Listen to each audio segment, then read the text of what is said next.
This is the first time in modern political history that the palace has had to announce the separation of the heir to the throne. But both the Prince and Princess of Wales went ahead with their engagements today. There are love stories the world celebrates. And then there are love stories the world never fully understood.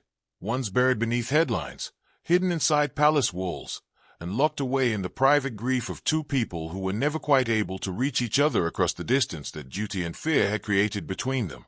The story of Charles and Diana is one of the most written about, most photographed, and most publicly dissected relationships in modern history. Billions of people watched them marry. Millions wept when Diana died. And yet, for all the coverage, for all the documentaries and biographies and television dramas, the deeper emotional truth of what passed between them, the private ache, the unspoken words, the tenderness buried under years of public warfare, has never been fully told. Because the real story wasn't in the newspapers. It was in the letters, in the diaries, in the small, quiet moments that cameras never captured. And perhaps most powerfully, it was in the objects Diana left behind, her personal belongings, her jewelry, her handwritten notes, items that those closest to her have described as carrying the unmistakable weight of a woman who felt everything deeply and expressed it in ways the world rarely got to see. This is the story of what Diana left behind. Not just for the world, but for the people she loved most. And it is a story that, even now, decades after her death, continues to move those who encounter it to genuine, unguarded tears. To understand the emotional gravity of what Diana left behind, you first have to understand who Diana really was. Not the icon, not the people's princess, not the carefully managed royal figure, but the private woman underneath all of it. Diana Frances Spencer was, by every account of those who knew her intimately, a person of extraordinary emotional sensitivity. She felt things at a frequency that most people simply don't operate at. Joy hit her completely. Grief hit her harder. And love, when she gave without reservation, without caution, and without the protective armor that most people develop over time to keep themselves safe. She was also, and this is something the official royal world struggled enormously to accommodate, deeply expressive. She wrote letters constantly. She kept journals. She recorded her innermost thoughts onto audio tapes that she later gave to her voice coach Peter Settlin, tapes that were eventually made public and revealed a Diana that the palace had spent years trying to contain, vulnerable, funny, searingly honest, and heartbroken in ways that went far beyond what any tabloid headline ever captured. In those recordings, Diana spoke about her marriage with a candor that was almost painful to hear. She described feeling completely alone inside Buckingham Palace. She described crying in corridors that nobody walked down. She described reaching out to Charles in the early years of their marriage, desperately wanting connection, and feeling that she was speaking a language he had never been taught to understand. "I was told one thing," she said in one of those recordings, referring to the guidance she received before the wedding, "and then I found something completely different." What she found was a man who had been shaped by a world that did not reward emotional openness. Charles had been raised inside an institution that prized composure above all else. Vulnerability, in the world he grew up in, was not something you showed. It was something you managed, suppressed, and eventually buried so deeply that it stopped being visible even to yourself. And so two people who might, in a different life, in a different world, have genuinely loved each other, ended up speaking past each other for years. Two people who both felt deeply, both cared deeply, and both suffered deeply, separated by the vast and invisible wall that the institution had built around them both. The public narrative of the Charles and Diana marriage has always been shaped by its dramatic peaks, the fairy tale wedding in 1981, the gradual visible deterioration through the late 80s, the explosive Andrew Morton biography in 1992, the Panorama interview in 1995, the divorce in 1996. These are the chapter headings the world knows. But within those chapters, there were quieter moments. Moments of genuine warmth that were glimpsed occasionally by those who worked closely with the couple. Staff members who served at Highgrove in the early years have spoken about mornings when the atmosphere in the house was light, when Diana could be heard laughing, when Charles would bring flowers from the garden and leave them without ceremony outside her door. These were not the moments that made the front pages. They were the moments that existed in the margins, in the spaces between the conflicts. There were also the letters. Charles was, and remains, a devoted and prolific letter writer. It is one of the most consistent things about him. This deeply private man expressing himself on paper in ways he rarely managed in person. He wrote to friends, to politicians, to ordinary members of the public who had moved him with their stories. And in the early years of the marriage, he wrote to Diana. Rosa Monckton, one of Diana's closest friends, has spoken about Diana's habit of keeping letters that mattered to her. She was not someone who threw things away lightly. The objects and correspondence she chose to keep were chosen deliberately, kept safely, and in some cases carried with her in ways that indicated their deep personal significance. Diana's jewelry box, and she had several, each containing pieces that held specific emotional meaning, was not simply a container for valuable objects.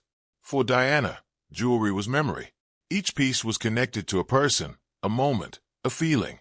She knew the story behind every item she owned, and she held those stories with a tenderness that spoke to how seriously she took the connections in her life. When she died in Paris on August 31st, 1997, the process of going through her personal belongings fell to her family, her sons, and those who had been entrusted with her estate. And what they found, in those boxes and drawers and carefully organized personal spaces, was evidence of a woman who had been, until the very end, paying attention, remembering, holding on. Among the most documented and emotionally significant aspects of Diana's personal legacy is what she chose to preserve and what she chose to give away in her final years. Diana updated her will in 1993, and the personal bequest she made, the jewelry she designated for specific people, the handwritten notes she attached to items, reveal a woman who was thinking carefully about what she meant to the people she loved and what she wanted them to understand about what they had meant to her. Her sons were the center of everything. William and Harry have both spoken, at different points and with different degrees of openness, about the ways their mother communicated love to them through objects. William has spoken about the watch he carries that belonged to her. Harry, in his memoir published in 2023, wrote with raw emotion about his mother's belongings, about the particular agony of her scent fading from her clothes, about the way physical objects became the only remaining way to feel her presence after she was gone. Harry wrote about going through Diana's possessions in the aftermath of her death and being struck, repeatedly, by evidence of how much thought she had given to the people around her. Notes tucked into unexpected places. Personal messages written in her distinctive, rounded handwriting. Objects chosen with a specificity that could only come from someone who had been paying very close attention. He described, in particular, the experience of discovering letters and notes his mother had written, some addressed, some apparently written for herself, that revealed the interior landscape of a woman the world thought it knew but had only ever glimpsed. What makes Diana's written legacy so extraordinary is not just that she wrote, but how she wrote. Her letters and notes were not the carefully composed, formally structured communications of someone performing their emotions for an audience. They were immediate, personal, sometimes messy, and searingly real. She wrote to her sons regularly, not just birthday cards and holiday notes, but letters about life, about how she felt about them, about what she hoped for them. Paul Burrell, her longtime butler and one of the most controversial figures in the post-Diana story, published some of these letters over the years. Regardless of the debate around his choices, the letters themselves revealed a Diana who was acutely aware that her life was uncertain, that her position was precarious, and who wanted her sons to have something tangible to hold on to if she was no longer there. To William, she wrote about duty, about how she understood what would be asked of him, about how she wanted him to find a way to carry it without losing himself. These were not abstract maternal sentiments. They were the specific observations of a woman who had watched firsthand what the institution could do to a person's inner life, who had lived through the particular grief of feeling yourself disappearing inside your own public role. To Harry, the notes were warmer, more playful, and also more openly emotional. Diana and Harry shared a quality of emotional directness, an inability and unwillingness to hide what they felt, that created between them a bond of mutual recognition. Her notes to him were full of laughter and full of love, and also full of the particular kind of honesty that comes when two people trust each other completely. But there were also notes that were not addressed to anyone. Private reflections. Moments written down not to be sent but to be processed, to make sense of a world that frequently made very little sense to her. These are the notes that, when discovered among her belongings, have moved people to tears not because they are dramatic, but because they are so deeply, recognizably human. In one account shared by someone who was present when certain personal items were being organized after her death, Diana had left a small handwritten note inside a jewelry box, tucked beneath a piece of jewelry she had worn on a significant occasion. The note did not say anything complicated. It simply named the occasion, the person she had been with, and what she had felt in that moment.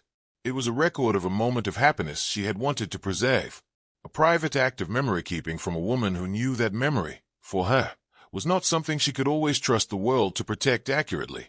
When this note was discovered, the person who found it reportedly had to leave the room, not because the note was addressed to them, but because it was evidence, in the most intimate possible way, of a consciousness that was no longer there, of a woman who had been real and private and feeling in ways the world had never fully seen.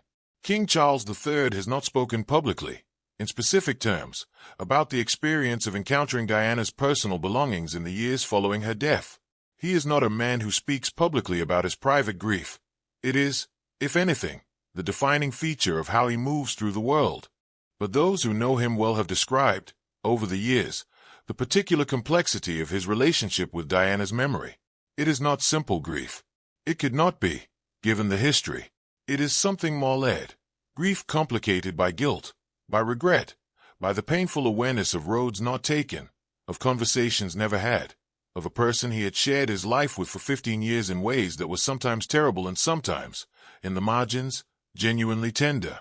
Jonathan Dimbleby, who wrote the authorized biography of Charles published in 1994 and conducted the famous television interview in which Charles admitted his relationship with Camilla, has spoken about Charles as a man who felt things far more deeply than his public composure suggested. Inside the carefully maintained exterior was, Dimbleby wrote, a man of genuine feeling who had simply never been given the tools to express it in ways that the people around him could receive. After Diana died, several people close to Charles described his reaction as one of profound shock, not just at the fact of her death, but at the public outpouring that followed, at the flowers outside Kensington Palace, at the grief of millions of people he had never met, at the scale of what Diana had meant to the world. There are accounts of Charles, in the days following her death, being visibly shaken in ways that those around him found surprising, given the years of public antagonism between the two of them. Because what the public never fully understood, what the divorce proceedings and the competing biographies and the television interviews had obscured, was that whatever else was true about Charles and Diana, they had known each other, truly known each other, in the way that people who have shared a bed and raised children and navigated impossible public pressure together know each other. That knowledge does not disappear when a marriage ends.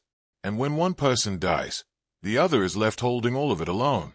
Perhaps the most documented and most emotionally significant aspect of Diana's legacy is what her sons have said about her in the years since her death, and what her belongings, her notes, her physical presence in objects and photographs and personal effects have meant to them as they have navigated the enormously complicated business of growing up without her.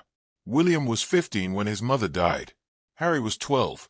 Both boys have spoken about the specific surreal quality of their grief in those early days, the way public expectation collapsed onto private devastation, the way they were required to perform composure in front of the world at the very moment when composure was the last thing they had access to. The walk behind Diana's coffin on September 6, 1997, two boys in suits, heads bowed, in front of billions of watching eyes, is one of the most haunting images of the late 20th century. What neither boy has ever fully been able to describe, though both have tried, is what it felt like from the inside. To be 12 years old, to have just lost your mother, and to be required to carry that grief with the dignity of a prince rather than the rawness of a child. Harry wrote in his memoir about the particular way grief was handled in the royal household, the stiff upper lip, the emphasis on duty over feeling, the institutional expectation that you managed your emotions rather than expressed them. He wrote about the years he spent not crying, not grieving properly, because the world around him had no structure for it, about the cost of that suppression, and the long work it took to undo it. Both brothers have spoken about Diana's personal items as a form of continued connection. The jewelry, the photographs, the notes and letters she left. These objects have become, for William and Harry both, a way of remaining in relationship with a mother who was taken from them before they were anywhere near finished needing her. William, in particular, has spoken about wearing a piece of jewelry that belonged to Diana, and about the comfort that physical connection provides. Something that was hers, something she touched, something that carries, in some way that defies rational explanation, the trace of her presence. What Diana's personal archive reveals, the letters, the diary entries, the recordings, the handwritten notes tucked into boxes and books and personal spaces, is a portrait of a woman who was, above everything else, attempting to make sense of her own life, to understand it, to find meaning in it, to connect, even when connection was being systematically denied to her. She wrote about loneliness in ways that were heartbreaking precisely because they were so specific.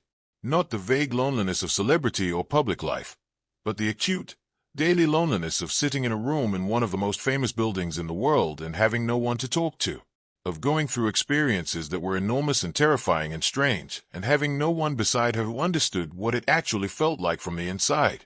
She wrote about her sons with a love that was almost fierce in its intensity, about wanting to give them what she had not had, not the palaces and the ceremony, but the emotional groundedness, the sense that they were known and loved as themselves rather than as symbols or representatives or heirs.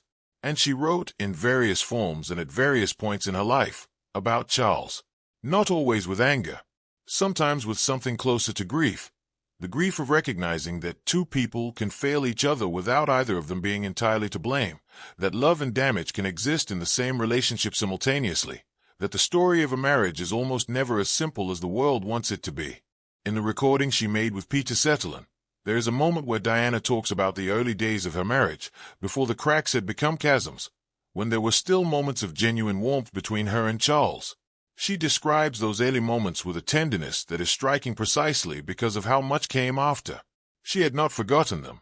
She had kept them, the way she kept everything that mattered. She had held on to the good alongside the painful, because that is what it means to have truly loved someone. Rosa Monckton, who remained one of Diana's closest friends until the end of her life, has said that in Diana's final months she seemed to be moving toward something, not away from her life, but toward a version of it that felt more genuinely her own. She was happier, Monckton said, more settled. She had made peace, in some ways, with the chaos of her public existence, and was finding pockets of genuine joy, in her friendships, in her charity work, in her sons, in the private moments that nobody photographed. Whether Diana was moving toward any particular future, any particular relationship or reconciliation or new chapter, is something that can never now be known. She died at 36. Whatever she was moving toward died with her. But the notes she left, the small, private, handwritten records of what she valued and who she loved, survive. And they tell a story that is more complicated and more human than any newspaper ever managed to capture. A story of a woman who was deeply imperfect, deeply feeling, deeply alive to the world around her, and deeply committed to the people she loved, even when loving them was the hardest thing in the world. When those closest to her went through her belongings after she died, what they found was not a woman who had given up.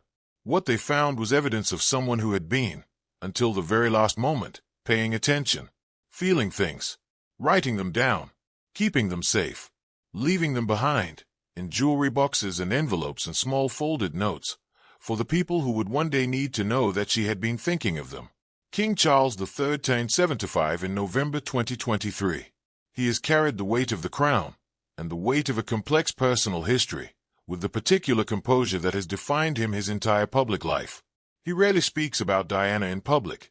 When he does, it is with a careful, measured acknowledgement of his significance, both to his sons and to the world she touched.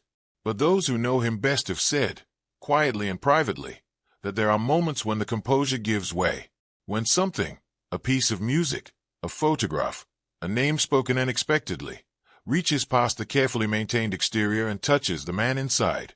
The man who, whatever else is true, spent 15 years of his life in close and complicated proximity to one of the most remarkable women of the 20th century, and who has spent the decades since navigating the particular grief of losing someone you never quite finished knowing. Diana left behind a world full of people who loved her, her sons, her friends, the millions of strangers who left flowers outside palace gates, and somewhere in the private rooms of royal residences, in boxes and letters and the fragile physical traces of a life lived intensely and ended too soon, she left behind the most honest record of who she actually was. Not the icon, not the people's princess, not the tabloid figure or the palace problem or the global symbol. Just Diana, feeling everything, writing it down, holding on, and somewhere in the notes she tucked away in jewelry boxes and private drawers, in the handwriting that those who loved her would recognize anywhere. She left the truest version of herself, waiting to be found, waiting to be understood. Some love stories, it turns out, do not end. They simply go quiet. They wait in boxes and letters and the careful, tender handwriting of a woman who never stopped paying attention to the people she loved. And when they are finally found, when the boxes are opened and the notes are unfolded and the handwriting is recognized, even the most composed of men can find themselves undone. Because grief, real grief, does not observe protocol. It does not wait for a convenient moment. It arrives when it arrives, in a quiet room, with a handwritten note in a familiar hand, carrying all the weight of everything that was left unsaid. And sometimes, that is when the tears finally come.